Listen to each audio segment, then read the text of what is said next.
Receipt কি আমাকে তৈরি করতে হবে, তার রিসিপ্ট দিয়ে দেবে? দিয়ে দেবে, হ্যাঁ দিয়ে দেবে। দিয়ে দেবে না?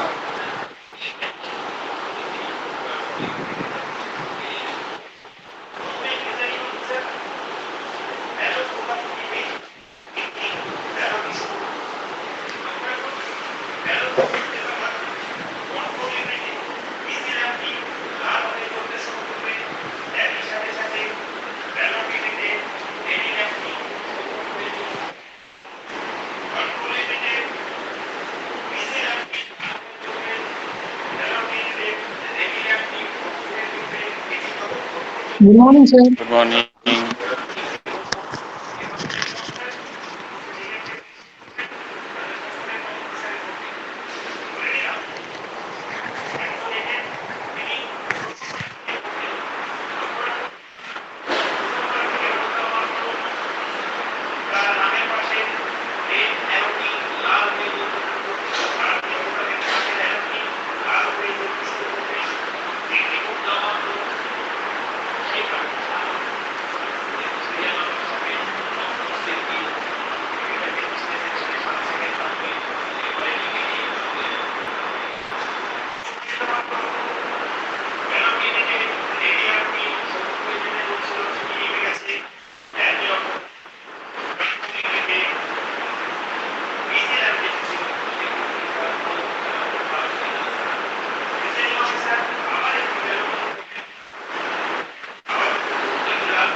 Okay, good morning everybody. Morning, sir.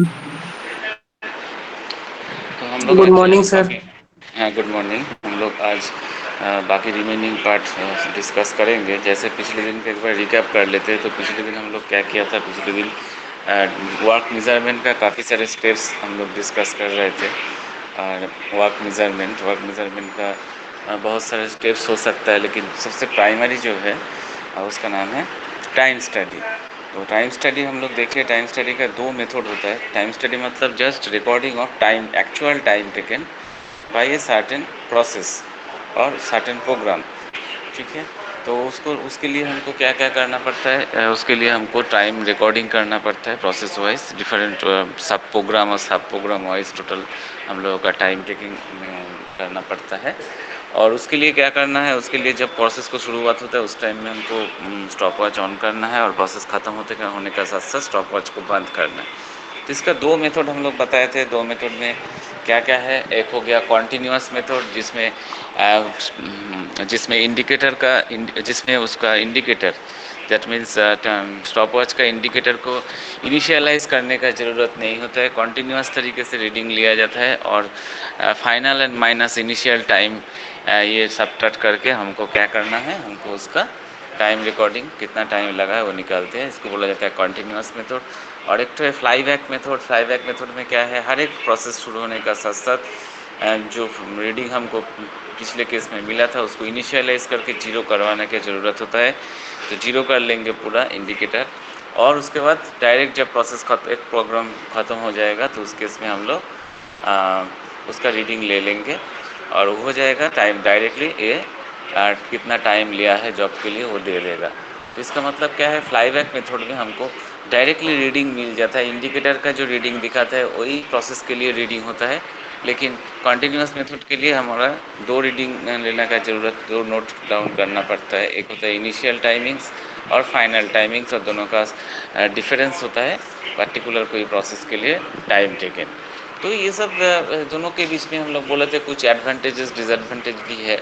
Continuous method में एडवांटेज वही होता है कि हमको इंडिकेटर बार बार बैक करने का ज़रूरत नहीं होता है, इनिशियलाइज करने का नहीं होता है कॉन्टीन्यूअस मेथड में। तो उसमें क्या होता है, जो इंडिकेटर का सेंसिटिविटी बहुत अच्छा रहता है, मतलब वो रीडिंग जो दिखाता है बिल्कुल सही है, उसमें एरर का चांसेस बहुत कम होता है, और उसका लॉन्जिविटी भी ज़्यादा दिन तक रहता है कंपेयर टू जो इंडिकेटर हम लोग फ्लाईबैक में इस्तेमाल करते हैं उससे। लेकिन उसमें तो प्रॉब्लम क्या है, कंटिन्यूअस मेथड में प्रॉब्लम वही होता है कि कंटिन्यूअस मेथड में हमको हर एक स्टेज के लिए दो दो रीडिंग रहता है, इनिशियल एंड फाइनल रीडिंग का रिकॉर्डिंग करना है। डायरेक्टली हम लोग बता नहीं सकते कितना टाइमिंग्स लगा है, हमको हर टाइम आवर मिनट सेकेंड ये सब माइनस करना पड़ेगा, फाइनल माइनस इनिशियल करके करके हमको एक्चुअल टाइम टेकन को निकालना पड़ता है। तो ये होता है कॉन्टीन्यूअस मेथड का advantage and disadvantage. Similarly flyback method का एक एडवांटेज क्या होता है, फ्लाईबैक में एडवांटेज वही होता है कि डायरेक्टली वो रीडिंग दे देता है प्रोसेस का, हमको अलग से कुछ सब्ट्रैक्शन करने का ज़रूरत नहीं है, डायरेक्टली रीडिंग शो कर देता है। और डिसएडवांटेज क्या होता है, इंडिकेटर का सेंसिटिविटी का थोड़ा सा कॉम्प्रोमाइज़ करना पड़ता है, क्योंकि हर एक बार उसको जीरो में इनिशियलाइज करने का ज़रूरत होता है। इसीलिए इसमें देखा जाता है इंडिकेटर कुछ दिन अगर उसका मेंटेनेंस प्रॉपरली नहीं किया जाएगा तो उसका रीडिंग में बहुत सारे एरर आने का चांस रहता है, क्योंकि जब भी बार बार इनिशियलाइज करते करते एक टाइम ऐसा आ जाता है कि इंडिकेटर को इनिशियलाइज करने से भी जीरो से थोड़ा सा छूट जाता है, थोड़ा सा दूर में वो इनिशियलाइज होता है, एकदम प्रॉपरली डायरेक्टली जीरो में नहीं आता है। तो ये दो प्रोसेस का एडवांटेज और डिसएडवांटेज है, लेकिन दोनों इस्तेमाल किया जाता है, कोई प्रॉब्लम नहीं है इसमें। ओके, तो हम लोग इसके बारे में पिछले क्लास में डिस्कस किया था। तो वर्क मेजरमेंट में हम लोग जो किए थे वो क्या है, एक्चुअली हम लोग टाइम टेकन नोट करते कोई भी प्रोसेस के लिए, एक्चुअल टाइम टेकन। अभी हम लोगों को उसमें क्या करना है, अब एक तो स्टैंडर्डाइज की तरफ आगे बढ़ना है। कोई भी प्रोसेस एक पर्टिकुलर आदमी के लिए नहीं है, कोई भी एक तो पर्टिकुलर एक तो प्रोसेस वो जनरलाइज फॉर्मेट में हमको बनाना है कि वो काम करने में मैक्सिमम आदमी को कितना टाइम लगता है, नॉर्मल और ऑन एन एवरेज कितना टाइम लगता है, ये कैलकुलेट करना है अल्टीमेटली। और ये कैलकुलेट करने से उसमें क्या आइडलनेस है, ये आइडल टाइम कितना रहेगा, कितना है, वो पहले इनिशियलाइज होगा, उसके बाद धीरे धीरे उसको आइडल टाइम को रिड्यूस करना है। और अल्टीमेटली जब रिड्यूस हो जाएगा तो उसके साथ हमको क्या करना है, काफ़ी सारे अलाउंसेस का भी चांसेस है यहाँ पर, अलाउंसेस उसमें ऐड अप करना है। तो अलाउंस ऐड करने से हमको हो जाएगा अल्टीमेटली स्टैंडर्ड टाइम आ जाएगा। तो नॉर्मल टाइम इसलिए हम लोग नेक्स्ट क्लास अभी बोलेंगे थोड़ी देर बाद, पहले हम लोग इसका जो इफेक्टिव टाइम स्टडी का कुछ रिक्वायरमेंट्स है उसको लेकर चर्चा कर लेते हैं, उसके बाद हम लोग ये जो प्रोसेस का अप्रोच हम वो फिर बताएंगे। तो वर्क मेजरमेंट में अभी तक हम लोगों का क्या स्थिति है, हम लोग टाइम रिकॉर्डिंग हमको पता हो गया कि कोई भी प्रोसेस के कोई भी वर्क प्रोग्राम के लिए टाइम रिकॉर्डिंग हम कैसे मेंटेन करेंगे। उसके लिए काफ़ी सारे टैली शीट्स होता है और शीट्स में रिकॉर्डिंग किया जाता है, जहाँ पर ये टाइम स्टडी किया जाता है उस पर डिफरेंट टाइप फॉर्मेट में शीट्स अवेलेबल होता है। तो उसमें रिकॉर्डिंग करके हमको जो पता बताया उसमें एक्चुअली हमको टाइम टेकन निकालना है, और ये एलाबोरेटली और मेटिकुलसली, मतलब स्टेप बाय स्टेप पूरा चीज़ को, पूरा प्रोसेस का टाइमिंग्स रिकॉर्ड करने का ज़रूरत होता है। ठीक है, करने के बाद हम अभी धीरे धीरे क्या है स्टैंडर्डाइजेशन के फॉर्मेट में जाएंगे कि को ये काम पर्टिकुलर एक तो काम के लिए उनको कितना टाइम लगने का ज़रूरत होता है, जिसमें कोई स्लैकनेस या कोई आइडलनेस नहीं रहेगा, मतलब थियोरेटिकली कम जीरो रहेगा, लेकिन थोड़ा बहुत रोज रह सकता है, वो बात नहीं है। लेकिन हम लोग एक ऐसा मार्जिनल केस में रखेंगे जिसमें कुछ अलाउंसेस को हम लोग अगर उसमें ऐड कर लेते हैं, और कुछ एक नॉर्मल और बेंचमार्क टाइम अगर हम ऐड मेज़र कर पाते हैं तो हम लोग आराम से उसका स्टैंडर्डाइजेशन में और स्टैंडर्ड टाइम निकलने में हम लोग को इफेक्टिव टाइम स्टडी, लेकिन हमारा ये जो टाइम स्टडी का प्रोसेस, तो इसमें बहुत सारे फैक्टर्स रहता है। वो फैक्टर्स को अगर हम फुलफिल नहीं कर पाते तो देखा जाता है वो चीज़ हमको ठीक से टाइम स्टडी नहीं हो पाएगा, और इसमें आइडलनेस भी हम लोग ठीक से रिडक्शन नहीं कर पाएंगे। ठीक है, तो इसलिए क्या है, ये चीज़ में बहुत सारे रिक्वायरमेंट से बहुत सारे चीज़ हमको ध्यान में रखना पड़ता है कि हमको क्या क्या चीज़ को फॉलो करना है। तो देखो क्या क्या चीज़ हमको देखना है पॉइंट्स को। First, requirements of effective time study. तो और एक बात है इसमें कि हमारा टाइम स्टडी का with the help of stop watch, जो टाइम स्टडी हम लोग जो निकालते हैं उसके 3 कंपोनेंट रहता है टाइमिंग्स का। एक हो गया क्या, manual time, mental time and machining time. ठीक है, ये तीनों का पार्ट को, मतलब स्टॉप वॉच टाइम टेकन हो सकता है ये कंटिन्यूस हो, चाहे फ्लाईबैक मेथड हो, हम लोग उसका टाइमिंग्स नोट किया है। तो that is the time taken for the entire particular process, for certain particular process के लिए टोटल टाइम टेकन। लेकिन अगर ये टाइम को अगर हम थोड़ा सा ब्रेकअप करेंगे तो इसमें क्या क्या पार्ट रह सकता है, 3 ठो पार्ट रह सकता है। मैनुअल टाइम हो सकता है, मेंटल हो सकता है, मशीनिंग हो सकता है। कभी कभी ऐसा भी हो सकता है कोई मैनुअल पार्ट नहीं है, डायरेक्टली मशीनिंग हो रहा है, तो मशीनिंग वहाँ पर मैनुअल एंड मेंटल जीरो होगा। Total part time taken is equal to machining time. कभी कभी हो सकता है उसमें मैनुअल टाइम भी है, आदमी को सोचने के लिए, टूल चेंजेस के लिए, सबके लिए है। कभी कभी हो सकता है वहाँ पर कुछ चिंता भी करने का ज़रूरत होता है, दैट इज़ मेंटल पार्ट है। तो ये लेकिन totally it can be divided और separated into 3 time components, manual, mental and machining. ठीक है, तो अभी हम लोग डिस्कस करेंगे जो इफेक्टिव टाइम स्टडी के लिए क्या क्या ज़रूरत है। First one, cooperation and goodwill. ठीक है, तो देखो cooperation and goodwill is very much important, कि जहाँ पर टाइम स्टडी एप्लीकेशन किया जाएगा, अगर वहाँ पर कोई भी ऐसे मतलब वर्कर्स हो, चाहे किसी को अगर ये टाइम स्टडी इनकॉर्पोरेट करने का इच्छा नहीं है, कि उनको ऐसा अगर लगता है कि अगर टाइम स्टडी चालू हो जाएगा तो हमारा कोई आइडलनेस और स्लैकनेस और भी कम हो जाएगा, नहीं तो मैन पावर का कटलमेंट हो जाएगा, नहीं तो क्या है, टारगेट बढ़ा देगा। इसीलिए हो सकता है वो गुडविल अच्छा नहीं है, चलो किसी हाल में टाइम स्टडी को कंप्लीट करो। तो इसमें कोऑपरेशन अगर नहीं करेगा वर्कर्स लोग और जो विथ मैनेजमेंट जो टाइम स्टडी सिस्टम के साथ, तो ये इसका फ्रूट अच्छा रिजल्ट नहीं आएगा। कि चलो जिसको काम नहीं आता है बिल्कुल, मतलब जिसको काम उसका टेक्निक पूरा पता है, लेकिन वो ऐसा अगर बिहेव करेगा कि हम एकदम अनपढ़ आदमी, हमको उतना काम का जानकारी नहीं है, तो इतना धीरे धीरे काम करते लगा, तो देखा गया एक्चुअल टाइम उनको टाइम टेकन बहुत ही ज़्यादा हो गया। तो ये सब स्थिति अगर पैदा हो गया कि सही ढंग से अगर वो काम को जहाँ पर टाइम स्टडी किया जा रहा है वो ठीक से नहीं कर रहा है, तो मतलब कोऑपरेशन नहीं है और गुडविल भी नहीं है, तो वो केस में क्या होगा, टाइम स्टडी का जो रिजल्ट आएगा दैट विल बी एरोनस, उसमें एरर रहेगा। ठीक है, इसलिए cooperation goodwill is also important for time study. ठीक है, उसके बाद defined job method. Defined job method मतलब क्या है, हमारा जो जॉब के ऊपर जो मान के चलो हमारे पास जॉब दिया गया है, जॉब के फाइनल प्रोडक्ट्स का शेप भी दिया गया है, कि हमको जॉब दिया गया है प्लेट, ठीक है, स्क्वायर प्लेट, और हमको प्रोडक्ट्स बनाना है स्क्वायर से circular holes, drills at 4 corners, ये हिसाब से, और उसको टोटल मशीनिंग करना, machining and drilling at 4 corners. तो ये जो होता है फाइनल प्रोडक्ट, लेकिन ये from the raw material of square shape job से ये वाला machine product with 4 cornered holes, तो हम इसमें क्या मेथड में करेंगे, कौन सा मशीन में क्या इस्तेमाल करेंगे, क्या किस टाइप का फीड देंगे, किस टाइप का डेप्थ ऑफ कट देंगे, कितना टाइम तक कितना पास करेंगे मशीन के, मतलब जॉब के ऊपर कितना पास में मटेरियल रिमूवल करेंगे। तो ये जो टोटल डिफरेंट स्टेप्स, ये टोटली क्या होना चाहिए, टोटली एकदम क्लियर कट होना चाहिए, डिफाइंड होना चाहिए, कि ये fast you have to go to, मतलब उसका जो फ्लो चार्ट, ठीक है, फ्लो चार्ट पूरा एकदम क्लियर कट होना चाहिए। तो इसको बोला जाता है डिफाइंड जॉब मेथड। ठीक है, पहले जब उसको 2 टाइम्स मशीनिंग करना है या 2 टाइम राफ टर्निंग करना है, उसके बाद उसका मेज़रिंग करना है, उसके बाद मार्किंग करना है, उसके बाद ड्रिलिंग करना है, मेज़र इंस्पेक्शन करना है। तो ये जो टोटल प्रोसीड्योर इसमें है, तो प्रोसीड्योर पूरा एकदम वेल डिफाइंड होना चाहिए, ताकि सब ऑपरेटर को उसको क्लियर रहे पिक्चर।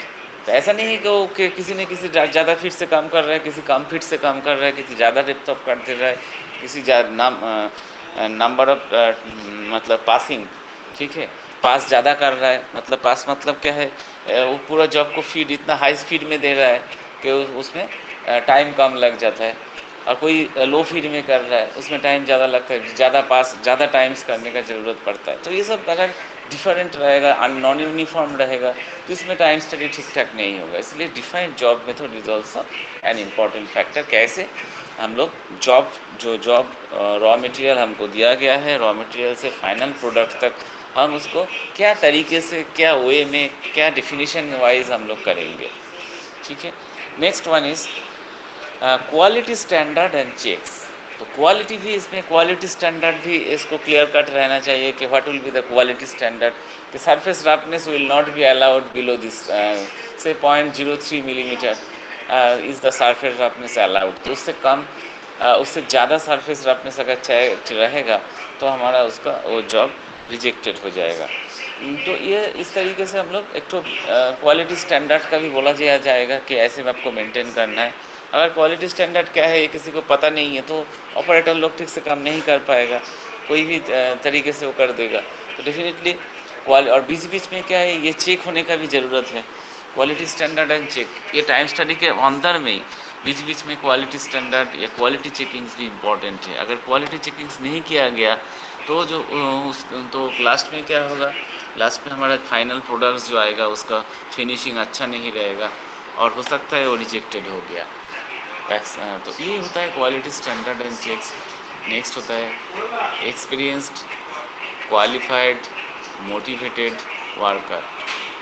तो एक्सपीरियंस्ड क्वालिफाइड मोटिवेटेड वर्कर के मतलब क्या है, इसका मतलब है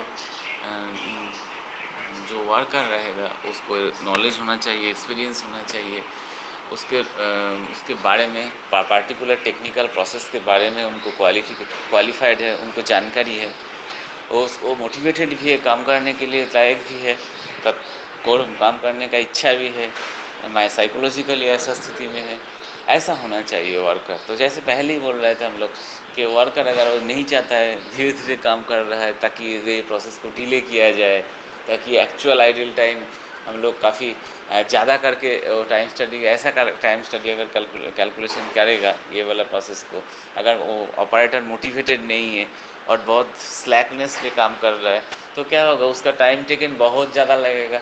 तो देखा जाएगा एक्चुअली इतना टाइम टेकन लग गया, जिस टाइम में प्रोसेस हो रहा है उस टाइम में time taken is very high. तो पहले जो काम हुआ था उसमें देखा गया था टाइम टेकन बहुत कम है, उसमें आइडलनेस निकल रहा था। लेकिन जब भी प्रोसेस करने लगे हम लोग तो देखा गया कि वही टाइम टेकन को पूरा ये सुपरसीड कर गया, मतलब ये टाइम टेकन ही ज़्यादा हो गया, काफ़ी ज़्यादा हो गया। मतलब टाइम स्टडी का रिज़ल्ट सही नहीं आएगा। ठीक है। तो इसलिए क्या है, इसका ये चीज़ भी फुलफिल होना चाहिए, जैसे एक्सपीरियंस्ड क्वालिफाइड मोटिवेटेड वर्कर। उसके बाद method of timing. Method of timing मतलब ये जो होगा कि स्टॉप वॉच बंद, प्रोसेस शुरू होने का साथ साथ स्टॉप वॉच चालू, मतलब उसके साथ एक मैचिंग टाइमिंग होना चाहिए कि प्रोसेस शुरू होने के साथ 5 सेकेंड के अंदर या एट जस्ट आफ्टर 5 सेकेंड हम लोग ये स्टार्ट करेंगे, ये आफ्टर 5 सेकेंड ये बंद करेंगे, या आफ्टर 3 सेकेंड ये बंद करेंगे। तो इसका जो timings, that means process stop watch चालू करने का, स्टॉप वॉच बंद करने का, इन कनेक्शन विथ प्रोसेस, तो ये ऑल टोटल यूनिफॉर्म होना चाहिए। मेथड ऑफ टाइमिंग सबके लिए सही होना चाहिए, सेम टाइप होना चाहिए। हम कोई ऑपरेशन के लिए जो काम शुरू होने का 10 सेकेंड बाद चालू कर रहे हैं, कोई ऑपरेशन के लिए काम शुरू होने के बाद 3 सेकेंड के बाद चालू कर रहा है, तो इसमें इसका कुछ नॉन यूनिफॉर्मिटी ऐसा नहीं होना चाहिए। तो केस में भी टाइम स्टडी में काफ़ी एरर आ जाएगा। अब इस मेथड ऑफ टाइमिंग भी एक पॉइंट है। उसके बाद देखो method of assessing relative performance. Relative performance जब हम एसेस कर रहे, हो सकता है जॉब टाइप अलग अलग है, तो लेकिन जो हम लोग जो असेसमेंट जब करेंगे उसका आइडलनेस के बारे में, कि हो सकता है एक कॉम्प्लेक्स जॉब है, एक बहुत ही सिंप्लीफाइड जॉब है, तो हम सिंप्लीफाइड जॉब को जो एंगल से देखेंगे तो उसको क्या है, मैनुअल टाइमिंग्स का उतना ज़्यादा ज़रूरत नहीं है, मेंटल टाइमिंग्स की भी उतना ज़्यादा, मैनुअल टाइम तो है थोड़ा लेकिन बहुत कम रहेगा, टूल हैंडलिंग्स ये सब बहुत ही कम इसका केस रहेगा। लेकिन जहाँ पर कॉम्प्लेक्स टाइप ऑफ पैटर्न है तो केस में क्या होता है, मैनुअल टाइम को भी हमको उसके अनुसार बढ़ाना पड़ेगा। सिमिलरली मेंटल टाइम भी उसको वहाँ पर अलाउ करना पड़ेगा कुछ, तो इसको बोला जाता है असेसमेंट ऑफ रिलेटिव परफॉर्मेंस। तो छोटा जॉब, सिंप्लीफाइड जॉब के लिए ये काम रहेगा, लेकिन हम मान के चलो छोटा जॉब के लिए हम मेंटल टाइम 0 दे रहा है या 3 सेकेंड दे रहा है, लेकिन अगर हम कॉम्प्लेक्स जॉब के लिए भी इसका मेंटल टाइम 3 सेकेंड देंगे तो ठीक नहीं है। तो उसके साथ मैच करवा के कि 3 सेकेंड की जगह इसको चलो इसका 3 मिनट देना चाहिए, तो दैट विल बी, इसको हम लोग असेसमेंट का जो प्रोसेस तरीके ये एकदम प्रॉपर होना चाहिए। तो असेसमेंट ऑफ रिलेटिव परफॉर्मेंस अगर हम ठीक से हम असेस नहीं कर पाए तो उस केस में भी टाइम स्टडी का गड़बड़ आ जाएगा। ठीक है, तो these are all different features of हमारा प्रॉपर इफेक्टिव टाइम स्टडी के लिए ये सब चीज़ का ज़रूरत है। तो अभी हम लोग फिर वर्क स्टडी फिर हम लोग टाइम स्टडी के ऊपर आ रहा है। तो देखो हम लोग पहले क्या किया था, टाइम रिकॉर्डिंग किया था। तो अभी हम लोग देखेंगे रेटिंग देना। तो एक एक आदमी को एक एक परफॉर्मेंस रेटिंग को देना है, क्योंकि हर एक आदमी का कैपेसिटी एफिशिएंसी अलग अलग होता है। तो उसको कुछ मार्क्स देने के लिए, उसको कुछ मतलब रेटिंग देने के लिए हमको एक बेसिक पैटर्न, बेसिक एक तो सिस्टम फॉलो करना है। तो क्या है वो, उसको बोला जाता है, जो सिस्टम में हम लोग जो थे इसको बीटी स्टैंडर्ड मेथड बोला जाता है और बीएस मेथड। ठीक है, BT standard method universally accepted method ये बोला जाता है, बीटी स्टैंडर्ड मेथड। तो ये मेथड में क्या किया जाता है, वो मेथड में on the basis of a certain benchmark, certain type और पैटर्न, उसका रिस्पेक्ट में आदमी को मार्क्स दिया जाता है। ठीक है, तो वो कैसे दिया जाता है कि इसका एक ऐसा फॉर्मूलेशन है कि हम लोग जैसे मान के चलो कोई एग्जामिनेशन पेपर, तो उसमें हम क्वालिफाई करने के लिए हमको जैसे हमारा रेलवे में क्या होता है, पास मार्क्स होता है 60%। तो what is the logic behind this 60%? That means as per railway authority, railway authorities पर व्यू कि इनको लगता है क्या कि जितने सारे हमारा वर्कर्स, एम्प्लॉइज, ट्रेनीज है, वो 60% मार्क्स मैक्सिमम आदमी आराम से उनको मिल सकता है। ठीक है, that means 60% marks is can be attend by any worker और most of the workers, average workers. ठीक है, जो कुछ जिसको बहुत ही कम आता है, बहुत ही एफिशिएंसी कम है, फिर उनको भी, लेकिन मैक्सिमम आदमी लोग को 60% मार्क्स आराम से मिल जाएगा। इसीलिए 60% मार्क्स को हम लोग बोलते हैं पास मार्क्स। तो यही चीज़, यही कॉन्सेप्ट अगर हम कोई भी वर्क के लिए लेते हैं कि एक तो ठीक है, एक तो हमको जॉब दिया गया है, एक स्क्वायर शेप वाला जॉब, और उसको क्या है, मशीनिंग करके 4 कॉर्नर में 4 ड्रिल करना है। तो ये वाला जॉब बहुत ही सिंप्लीफाइड जॉब। लेकिन ये जो काम के लिए काम अगर हम देखेंगे, ए ऑपरेटर, बी ऑपरेटर, हमारे सामने 5-6 ऑपरेटर या काफ़ी सारे ऑपरेटर्स थे फॉर एग्जांपल। तो हम क्या करेंगे इसके लिए, एक देखो ये जॉब करने में मैक्सिमम आदमी लोग कितना टाइम में करता है, ये चीज़ को हम आराम से नोट कर सकते हैं कि ए ऑपरेटर को दिया, मतलब ठीक है आप कीजिए, और हम ये पकड़ लेते हैं कि सबको ये एटलीस्ट ये प्रोसेस के बारे में आइडिया है और वो उसमें वो फील्ड में काम भी किया है। ऐसा नहीं है कि एकदम अनपढ़ आदमी है, कोई आता कुछ आता नहीं है, ऐसा टाइप का आदमी नहीं है। जो जिसको कुछ नॉलेज है और काम एक्चुअली मशीन में किया है, वो उस टाइप का आदमी को हम लोग यहाँ पर 6 आदमी है या 10 आदमी है, 10 आदमी को हम लोग चुना है, और एक एक आदमी को हम वो प्रोसेस को, वो जॉब को एक एक जॉब दे रहे हैं, बोला आप इसको कंप्लीट कीजिए। क्या करेगा वो, पूरा मशीनिंग करेगा, मशीनिंग करने का बाद मशीनिंग करने का साथ साथ क्या करेगा, 4 कॉर्नर में 4 होल बनाएगा। तो दिस इज द वर्क और प्रोग्राम।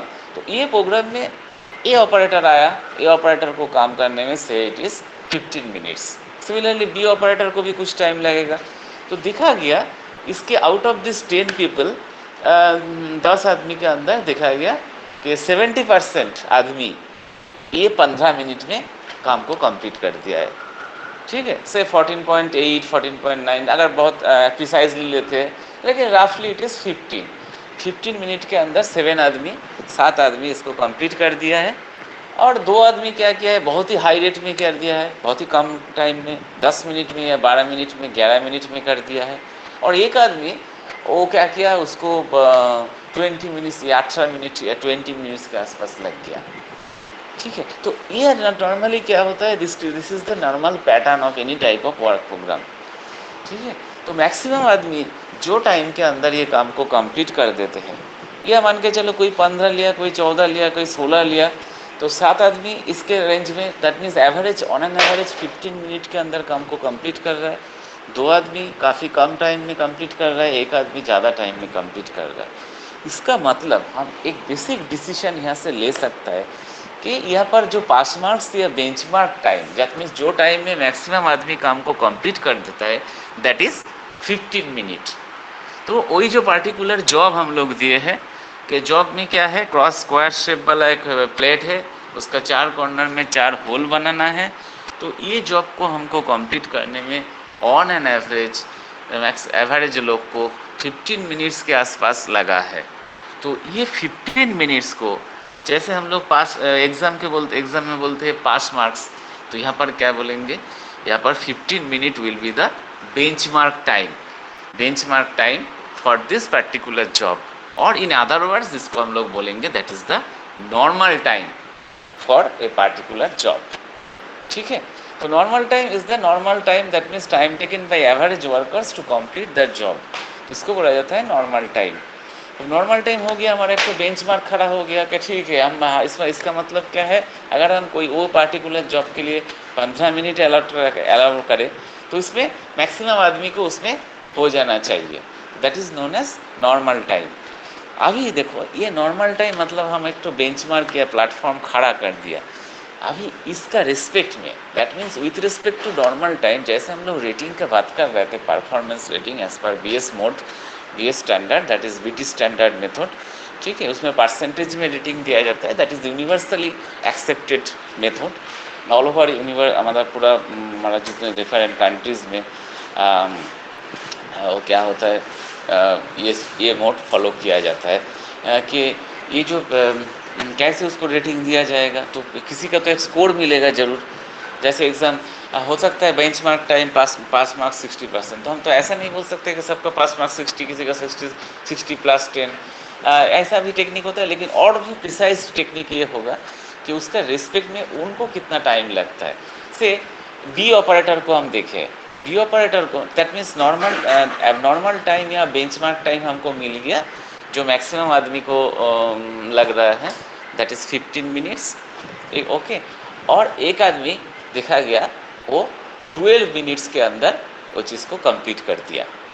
ठीक है, तो जो आदमी पर्टिकुलर वो एक आदमी को हम लोग चुने हैं, उनको रेटिंग हमको स्कोर देना है, और स्कोर कितना है या कितना टाइप का रेटिंग हम देंगे, तो उनको हम क्या देखेंगे, उनको बोलो ठीक है आप इसको कीजिए, तो वो देखा पर्टिकुलर एक ऑपरेटर आया, उनको करने में से 12 मिनट्स लग गया।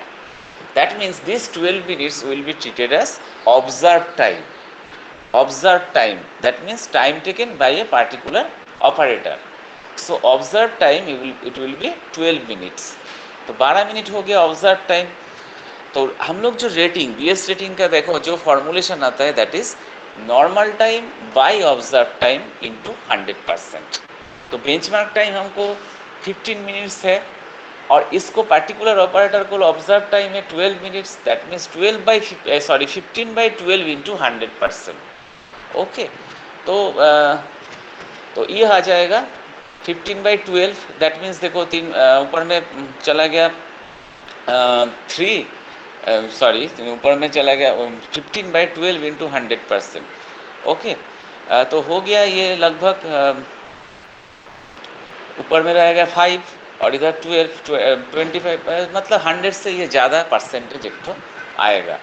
ठीक है ना, तो दैट इज़ दैट परसेंटेज से इट इज़ 120 फॉर एग्जाम्पल। तो 120% will be the rating of that particular observer worker. ठीक है, तो ऐसे आदमी को रेटिंग दिया जाता है। तो जिसका तो ये हिसाब से रेटिंग को काफ़ी कैटेगराइजेशन भी हम लोग कर सकते हैं। जैसे किसी कोई केस में अगर 0% रेटिंग बोला जाता है, इसका मतलब क्या है, कोई एक्टिविटी अगर नहीं चल रहा है, टोटल काम बंद है, तो वो केस में किसी का कोई रेटिंग नहीं रहेगा। एक्चुअली सर स्क्रीन फुल नहीं आ रहा है सर। नहीं आ रहा है ना, अच्छा जस्ट ए मिनट।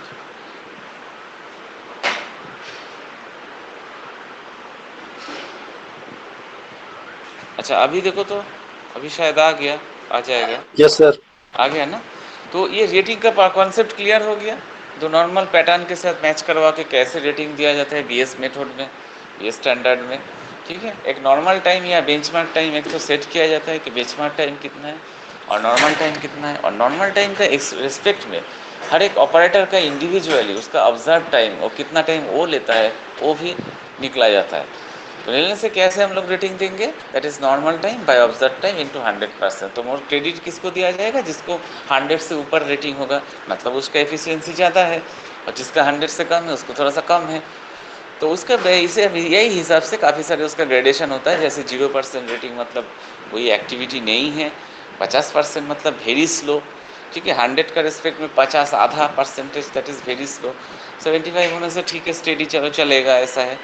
125 होने से वेरी फास्ट, और 150 होने से एक्सेप्शनली फास्ट। 150 से ज़्यादा एक्चुअली अलाउ नहीं किया जाता है, क्योंकि उसमें हम लोगों का इतना अगर वेरिएशन हो जाएगा नॉर्मल के साथ, तो इसमें थोड़ा सा हमको बेंचमार्क ही चेंज करना है ये केस में। कि एक आदमी हम लोग जो नॉर्मल टाइम देख रहा है कि 15 मिनट में कंप्लीट कर रहे हैं, कोई आदमी देखो 5 मिनट में कंप्लीट कर दिया, तो ये तो हमारा सिस्टम से काफ़ी दूर हो गया। तो इसमें हमको इसका मतलब अगर ऐसा रेटिंग में ज़्यादा चलता रहता है, बहुत आदमी का देखा जाता है 5 मिनट 6 मिनट के अंदर कंप्लीट होता है, तो इसका मतलब क्या है, हमको जो 15 मिनट हम लोग बेंचमार्क पकड़े थे पहले, तो अभी हो गया। हो सकता है कि ऑपरेटर्स का स्टैंडर्ड बढ़ गया, कि बहुत ही एक्सपर्ट हो गया। नहीं तो हो सकता है कि एडवांसमेंट ऑफ टेक्नोलॉजी के दौरान पहले वो नॉर्मल वर्किंग मशीन में एक मैनुअल मशीन में काम कर रहे थे, अभी ऑटोमेशन आ गया, सीएनसी आ गया, या कोई रोबोट्स आ गया, तो वहाँ पर काम हो रहा है। तो इसमें ज़रूर वो क्या होगा, उसका टाइमिंग्स बहुत कम हो जाएगा। तो जब ऐसा इतना अगर स्थिति नज़र पे आता है कि अरे इतना कम हो गया टाइमिंग्स, मतलब उसको इतना कम टाइम लग रहा है, that means we have to shift our focus from this normal mark. तो नॉर्मल मार्क से हमको इसको काट ऑफ करना है कि नहीं, अभी तो पुराना केस में ऐसा था, अभी हमारा नॉर्मल टाइम 15 मिनट नहीं है, उससे भी कम लगाना है। से इट इज़ अभी कितना टाइम देखा जाता है कि अभी मैक्सिमम आदमी का 10 मिनट के आसपास कम टाइम में हो रहा है, तो 10 मिनट हो जाएगा नॉर्मल टाइम। मतलब उस टाइम में रिव्यू एंड एनालिसिस फिर करने का ज़रूरत होता है, ठीक है। तो ये होता है actually basis of a normal time calculation and rating, performance rating of different workers. Okay, तो हमारा नॉर्मल टाइम निकल गया। अभी हम लोग बोल नहीं सकते कि it is the standard time, मतलब ये स्टैंडर्ड टाइम के साथ ये नॉर्मल टाइम का क्या अंतर होता है। कि स्टैंडर्ड टाइम मतलब एक बार अगर डिस्क्लोज किया गया कि कोई प्रोसेस के लिए इतना स्टैंडर्ड टाइम है, that is the time taken by the operator, तो इसका मतलब क्या है, ये प्रोसेस के लिए इतना टाइम है, तो ये हो जाएगा क्या, हम लोग चेंजेस उसमें नहीं कर सकते कुछ। अगर उसमें और कुछ एडिशन हो गया, बीच में कुछ भी प्रॉब्लम हो गया कोई भी कारण से, तो उसके लिए देखो हम लोग अगर डिस्क्लोज कर देंगे, कंपनी अगर डिक्लेयर कर देता है this is the standard time, तो उसमें फिर कटिंग सब्ट्रैक्शन एडिशन डिलीशन ये नहीं हो चलेगा। इसीलिए नॉर्मल टाइम आने के बाद अभी हमको बहुत कॉशसली ये चीज़ को, टोटल चीज़ को कंट्रोल करना है, उसको रिव्यू करना है कि इसमें कुछ डिफरेंट, कुछ छुपा हुआ पार्ट तो नहीं है।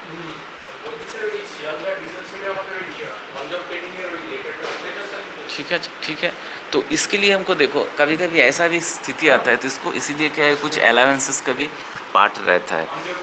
अलाउंसेस मतलब क्या है, काफ़ी टाइप पैटर्न तुमको, जैसे एक हम लोग बोलते हैं कि कॉन्टीजेंसी अलाउंस, प्रोसेस के ऊपर कॉन्टीजेंसी अलाउंस। कॉन्टीजेंसी अलाउंस क्या है, तो देखो हो सकता है कोई भी एक प्रोग्राम के लिए, ये प्रोग्राम ले कोई भी मशीन टूल का ऑपरेशन, तो उसके लिए हम लोग देखते हैं नॉर्मली हर रोज़ 10 बजे काम शुरू हो जाता है, 10 या 10:30, 10 साढ़े 10 में काम शुरू हो जाता है, 10 या 10:30 बजे। तो लेकिन एक दिन देखा गया कि पर्टिकुलर ऑपरेटर का कोई एक्सीडेंट हो गया, वो इन्फॉर्म किया कि हमको आने में देर होगा, या आज नहीं आ पा रहा, या काफ़ी देर हो जाएगा बाद, या कुछ भी प्रॉब्लम्स की वजह से, या मान के चलो उस दिन फ्रीक्वेंट पावर कट, उस दिन बहुत पावर कट हो गया 6-7 घंटा। तो पर्टिकुलर 6-7 घंटे जिस दिन पावर कट हुआ, या ऑपरेटर आने में उतना लेट हो गया 5-6 घंटा, तो पर्टिकुलर ये जो चीज़ हर रोज़ नहीं आता, ठीक है ना, हर रोज़ नहीं आता है, लेकिन कभी ना कभी एक दो केस विदिन 3 मंथ्स देखते हैं हम लोग, एक दिन आ गया, 6 महीने के अंदर 2 दिन आ गया। तो लेकिन ये जो 2 दिन का आ गया 6 महीने में, मान के चलो रफली 3 महीने में एक दिन, तो ये एक दिन के लिए ये 6 घंटा हमारा पूरा 6 महीने में 2 दिन, that means 12 hours, 12 additional hours हमको देना पड़ेगा, ठीक है। तो अगर वो टाइम को, इसका कैलकुलेशन अगर हमारा, इसका अकाउंटल अगर हमारा नॉर्मल टाइम का कैलकुलेशन के साथ नहीं लिया जाएगा तो हमारा स्टैंडर्ड टाइमिंग्स में गड़बड़ी हो जाएगा। इसलिए क्या होता है हम लोग अलाउंस यह हिसाब से रखेंगे, इसको हम लोग बोलेंगे रिलैक्सेशन अलाउंस। और कैसे मोड में रखेंगे कि 3 महीने का जितना वर्किंग आवर्स है 3 महीने में से मान के चलो 2 days holiday, Saturday Sunday holiday, Monday to Friday, okay. तो 5 डेज 8 डेज मतलब 5 into 8 hours that is 40 hours, ठीक है। एक वीक में 40 आवर्स दैट मीन्स 4 वीक्स में 160 आवर्स। तो 3 महीने में 3 into 160 that is 480 hours. 480 hours will be your working hours in 3 months. तो ड्यूरिंग दैट ड्यूरेशन 480 आवर्स के अंदर अगर हमारा 6 घंटा 6 आवर्स, ठीक है, 6 आवर्स अगर हमारा उसमें ये आ गया 6 आवर्स अगर हमारा टाइमिंग्स आ गया लग गया एडिशनल, तो 480 के अंदर अ, हम लोग जो पार्टिकुलर जो टाइमिंग्स है तो उसको परसेंटेज किया जाएगा, that is how much what is the percentage, ठीक है। तो अगर नॉर्मल टाइम देखो आउट ऑफ 480 आवर्स के अंदर पार्टिकुलर कोई भी प्रोग्राम के लिए 8 hours that means within 8 hours, तो इसका परसेंटेज एक निकालना पड़ेगा, ठीक है। तो ये कितना परसेंटेज आएगा, that percentage will be treated age relaxation allowance, ठीक है। दैट मीन्स अगर ये परसेंटेज हम लोग अलाउ नहीं करेंगे तो हो सकता है कभी भी प्रॉब्लम आ सकता है, हमारा कैलकुलेशन में गड़बड़ी आ जाएगा। इसलिए हमको ये एक तो कॉन्सेप्ट लग रहा है कि नॉर्मल टाइम के साथ केवल normal time is not the final calculation of timing standard timing, तो हमको ज़रूर उसके साथ कुछ एडिशनल डिफरेंट फॉर्मेट में काफ़ी सारे अलाउंसेस का सवाल आ जाता है। जैसे हम लोग एक एग्जांपल दिया रिलैक्सेशन अलाउंस, दूसरा हो सकता है कि देखो एक जगह में जब काम होता है वो बहुत सारे रिस्की जगह है। रिस्की जगह मतलब क्या है, वहाँ पर बहुत ही अर्थ प्रोन है, मतलब काफ़ी भूकंप आता है बीच बीच में, ठीक है। तो उसमें काम डिस्टर्ब हो जाता है, हो सकता है काफ़ी पावर कट ज़्यादा होता है, हो सकता है कि वहाँ पर को उसका जो स्पेस है तो उसमें एक्सेसिबिलिटी अच्छा नहीं है, ठीक है। जहाँ पर मशीन टूल्स वगैरह रखा गया है पूरा अंधेरा टाइप का जगह है, उसको करने का भी बहुत मुश्किल है। मतलब डिफरेंट ग्राउंड के दौरान हमको डिफरेंट टाइप्स ऑफ अलाउंसेस आ सकता है।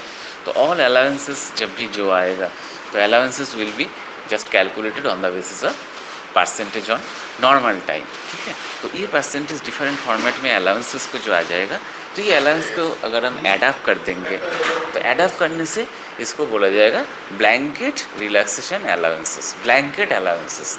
तो blanket allowance on the basis of normal time के ऊपर अगर हम ब्लैंकेट अलाउंस को चढ़ा देंगे तो that will be the ultimately standard time. तो standard time will be equal to normal time plus blanket allowances. तो ये फाइनली हम लोग टाइम स्टैंडर्ड टाइम को कैलकुलेट करेंगे और उसके साथ साथ उसके पहले हम लोग जितने सारे उसमें क्या बोलते हैं उसको उसके पीछे जो आइडलनेस को बीच बीच में धीरे धीरे काट करके कम करके फाइनली एक स्टैंडर्डाइजेशन की तरफ आगे बढ़ेंगे। तो इसको ही बोला जाता है स्टैंडर्ड टाइम। तो standard time is equal to normal time plus blanket allowances, and that allowances कैसे दिया जाता है, परसेंटेज ऑन नॉर्मल टाइम के ऊपर परसेंटेज हिसाब से इसको दिया जाता है। तो वो अलाउंस के और इसके साथ न्यूमेरिकल प्रॉब्लम्स का एक अलग स्टैंड आउट है, वो तुमको देंगे नेक्स्ट क्लास अगला क्लास में। तो ये उसमें कुछ अलाउंसेस यहाँ पर केवल जैसे रिलैक्सेशन अलाउंस दिया गया है, और कभी कभी हो सकता है क्या अलाउंसेस और भी बहुत सारे फॉर्मेट्स में हैं, वो भी एक क्लास में डिस्कस करेंगे वो चीज़ को। और नेक्स्ट जो प्रोसीड्योर है ये अलाउंसेस को डिस्कस करके अल्टीमेटली हम लोगों को स्टैंडर्ड टाइम को कैलकुलेट करना है। अगर स्टैंडर्ड टाइम फिक्स अप हो गया कोई भी प्रोसेस के, that means in that case it is assured that no idleness और no slackness is officially entertained within this particular procedure, ठीक है ना। तो यही होता है बेसिकली वर्क मेजरमेंट का मतलब। ये अगर प्रॉपरली हो गया तो दैट मीन्स हमारा उसमें idleness proper misutilisation concept, misutilisation components बहुत कम हो जाएगा, एकदम ऑलमोस्ट जीरो के आसपास रिड्यूस हो जाएगा, और हमारा इसमें प्रोडक्टिविटी जरूर बढ़ेगा from timings point of view. तो और इसका जो स्टेप्स जैसे एनालिटिकल एस्टिमेटिंग जो है हम डिस्कस किया वही स्टेप बाय स्टेप हम नेक्स्ट क्लास में डिस्कस करेंगे, एज वेल एज डिफरेंट हम लोगों का जो अलाउंसेस का पार्ट है अलाउंसेस को भी डिस्कस करेंगे। ओके, तो इतना तक तो आइडिया हुआ। बेसिक आइडिया सबको आइडिया आया? Yes sir. ओके Yes, चलो sir. तो नेक्स्ट क्लास में कुछ न्यूमेरिकल प्रॉब्लम्स भी देखेंगे, अलाउंसेस देखेंगे और इसके साथ एनालिटिकल एस्टिमेटिंग भी बहुत ही ईजी है, जैसे बताया वही प्रोसेस इसमें डिटेल स्टेप में बोला गया है, वो डिस्कस करेंगे।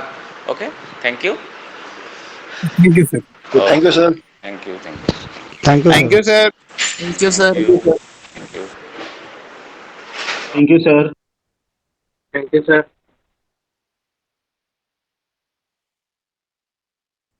Thank you sir.